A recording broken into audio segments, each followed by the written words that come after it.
Hey y'all, sometimes a recipe calls for just a little bit of a certain spice and you don't have it. Apple pie spice for me is one of those spice blends. I don't keep it on hand because I don't use it that often. Well, today I'm gonna make an apple pie spice substitute. This easy baking substitute is made with ingredients you probably already have in the pantry.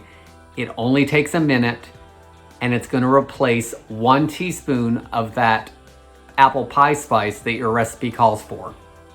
I'm Jamie with Savorysaver. I share gluten-free recipes, tips, tricks, and resources to make your gluten-free lifestyle easier.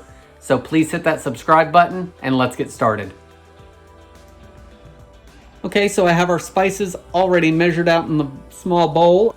And if you're using this for a recipe, then you would just put it in with your dry ingredients instead of putting it in something else. But this is a 1/2 teaspoon of ground cinnamon, 1/4 teaspoon of ground nutmeg,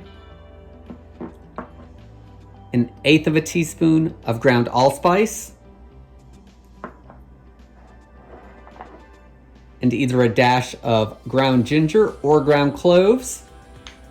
I think today I'm going to use a little bit of ginger, just a dash. Here we go. And I'm going to put in a dash of cloves as well. Give it a mix. And there is your apple pie spice. This is totally customizable if you like one spice more than another. Change up the ingredient amounts a little bit. This will replace 1 teaspoon of apple pie spice in your recipe.